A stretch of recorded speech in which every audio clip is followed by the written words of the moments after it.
సాధించాలని ఎక్కించి ఏం చేస్తున్నామని అడుగుతుందా?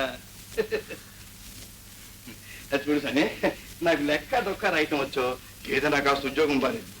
ఉద్యోగం కర్మరా, నేను చెప్పినట్టు విను, నేను లక్షాధికారిని చేస్తాను. లక్షాధికారినా? కొంపదీసి ఇందాక పిట్ట జోష్యం విని నన్ను ఏమైనా ఆటలు పట్టిస్తున్నారేంది స్వామి? కాదురా, నేను నిజంగా లక్షాధికారిని చేస్తాను. అయితే నేను చెప్పినట్టు వినాలి. అంటే ఎవరి కొంత పోయమంటే పోయాలా?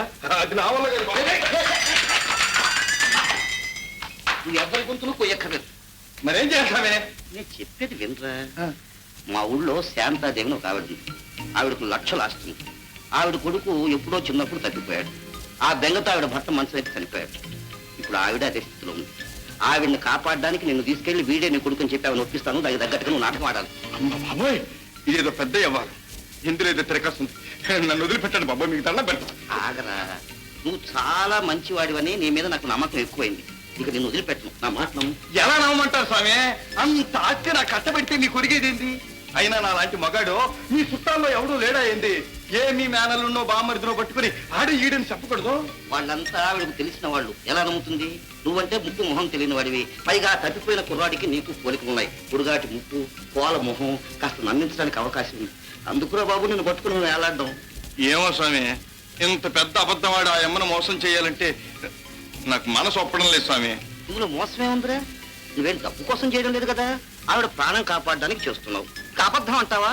ప్రాణవిత్త మాన భంగమందు వంక వచ్చు నరుడు అన్నాడు శుక్రాచార్యుడు.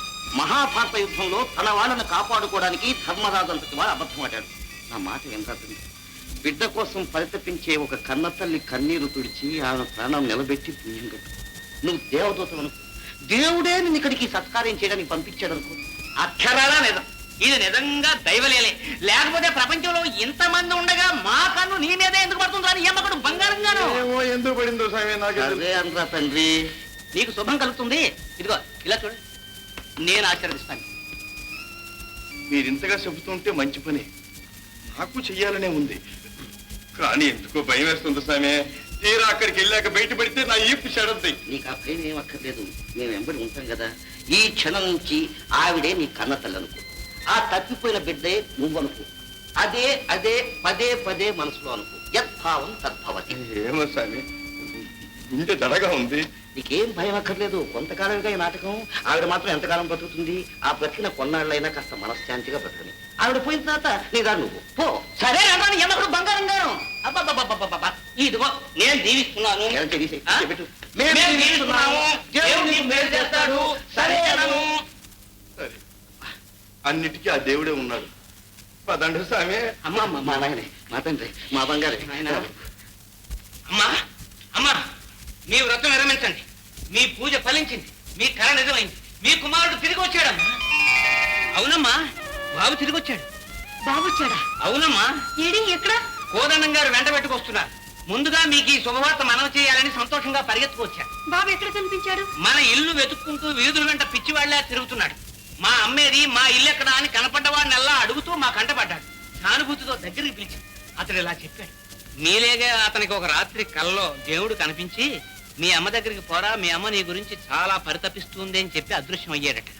దాంతో మతిపోయి తిరుగుతూ ఉన్నాడు. ఇంకా వివరాలు అడిగితే తన చిన్నప్పుడే వాళ్లకు దొరికినట్లు తన పెంపుడు తల్లిదండ్రులు చెప్పారని ఇంకా ఎన్నో వివరాలు చెప్పాడు.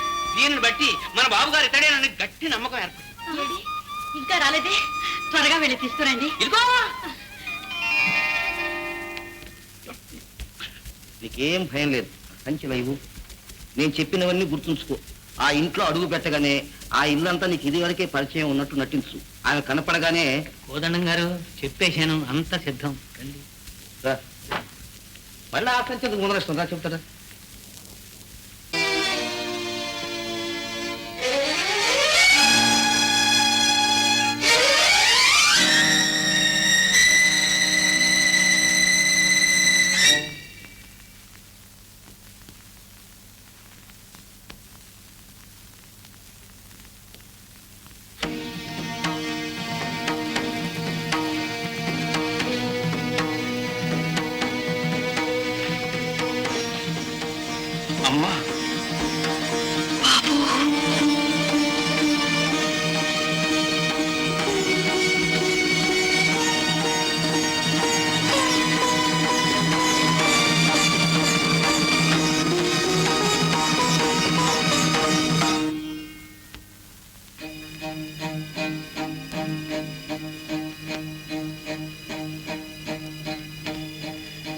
కోదండం గారు ఇలా రండి.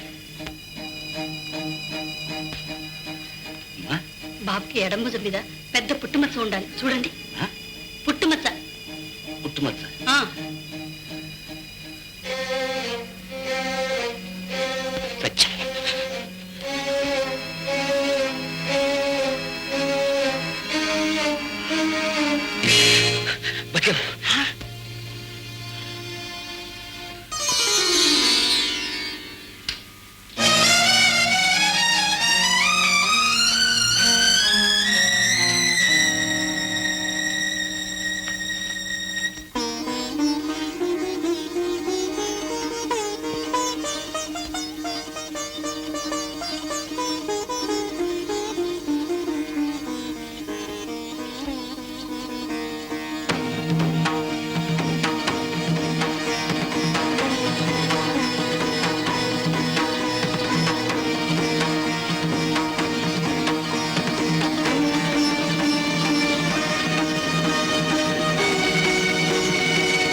అమ్మా దంచేస్తున్నాడు. బాబు నాయన, ఇదిగో నీ చెల్లెలు సీత. రా బాబు, రా నాయన. మళ్ళా ఏం తెచ్చి పెడుతున్నా? ఏమండి, మన బాబు తిరిగి వచ్చాడు. దేవుడికి ఈనాటి కరుణ కలిగింది. బాబు, మీ నాన్న నీకోసం తప్పించి తప్పించి తరువు చాలించారు.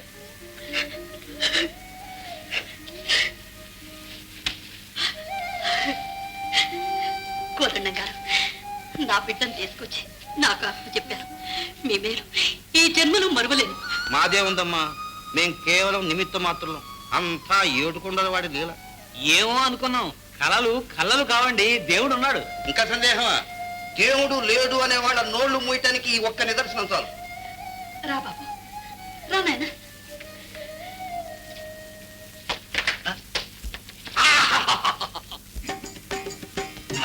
వద్దమ్మా, అదంతా కుదరదు, వినాల్సిందే. అన్నయ్య, ఇది కూడా వచ్చారా?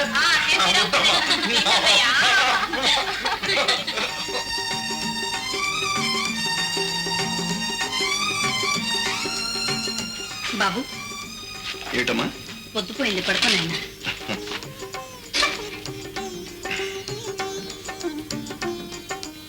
ఏకదేవ యజమాన ఆజుస్తేజో దధాతి పితృపితామహ ప్రపితామహేభ్యో నమః కర్పూర దీపారాధనాం దర్శయామి. వీడెక్కడ పుట్టాడో ఎవడకు పుట్టాడో చివరికి మనకి బిడిచికూడదేమో. పెద్దలను ప్రార్థించుకోండి. ఓం దేవతాభ్య పితృభ్యశ్చ మహాయోగిభ్యయేవ చ నమస్వధాయై స్వాహాయై నిత్యమేవ నమో నమః. నటరత్న, నట సార్వభౌమ, నాట్యాచార్య, చక్రవర్తి, నటశేఖర మొదలైన బిరుదులన్నీ కలిపిన చాలనంతటి మహానటుడిగా నాయన నువ్వు నా మాట దక్కించావు. వద్దండి. అదేట్లా మహానటుడని మనసారా అభినందిస్తూ మాల వేయబోతే వద్దని ఏడుపు మొహం పెడతావు? మాల సైజు చిన్నదనేమో కాబోలు, లేకపోతే మన రంగమైన బయటపడిందే. లేదండి, అమాయకులైన తల్లి కూతుళ్ళను మోసం చేస్తున్నారని నాకు బాధగా ఉంది. అలాంటి బాధ ఉండడం ఆరోగ్యకరం, ఉత్తమ లక్షణం. ఒరే కొండ, నీకు పూర్వజన్మ సంస్కారం ఉందిరా. ఒకటి మాత్రం గుర్తుంచుకో, నువ్వు చేసేది మోసమే అయినా నిస్వార్థంగా సదుద్దేశంతో చేస్తున్నప్పుడు నీకు పుణ్యమే గాని పాపం అంటదు. ఇది కోదండ పురాణ సూత్రం. యథార్థం సెలవించు. కానీ ఆ సీతమ్మ వయసులో ఉంది కదా అని ఎప్పుడైనా ఏదైనా దుర్బుద్ధి పుట్టిందో అటువంటి పాపపు తలపే నాకు లేదు. ఆ తల్లి కూతుళ్ళను తాకినప్పుడు ఏదో రక్తస్పర్శ గల ఆత్మీయుల్ని తాకిన ఆనందమే నాకు కలుగుతుంది. ఈ జన్మలో కాకపోయినా ఏ జన్మలోనైనా ఆమె నాకు తెల్లై ఉంటుంది.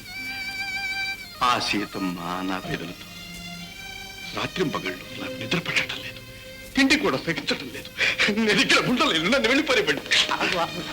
సార్ నీ బండ బడ నట్టేట్లో పుట్టుముస్తానంటావేంటి? తలపెట్టిన పని పూర్తి చేయకుండా తిరోగమించడం హీరో లక్షణం కాదు. మహాభారత యుద్ధంలో అర్జునుడు పడ్డ విషాద యోగంలో నువ్వు పడ్డావు. నీకు గీతోపదేశం చేసే పొజిషన్లో నేను పడ్డా. చేస్తా బిడ్డ. నిన్నీ రణరంగానికి తెచ్చింది నేను. అందువల్ల చెప్పవలసిన బాధ్యత నాది, చేయవలసిన ధర్మం నీది. నువ్వు దేవదూతవు. దుష్టులను శిక్షించు, శిష్టులను రక్షించు, దైవ సంకల్పాన్ని శిరసావహించు. ఎందుకని ఎదురు ప్రశ్న వేయకుండా మేము చెప్పింది అలా చేయి. కూర్చోమంటే కూర్చోలేమంటేనే మేము ఎక్కడ సంతకం పెట్టమంటే అక్కడ పెట్టు. పాపపుణ్యాల ప్రసక్తి మీకు అక్కర్లేదు. అదంతా భరించేది మేము. నీకు విజయం లభిస్తుంది. ప్రజలు నిన్ను హీరోగా హర్షిస్తారు. ఈ కథ సుఖాంతం అవుతుంది. తదాస్తు బిడ్డ. రేపే నీ జన్మదినోత్సవం. ఈ కురుక్షేత్ర సంగ్రామానికి ప్రారంభోత్సవం. జయీ భవ. జయీ భవ.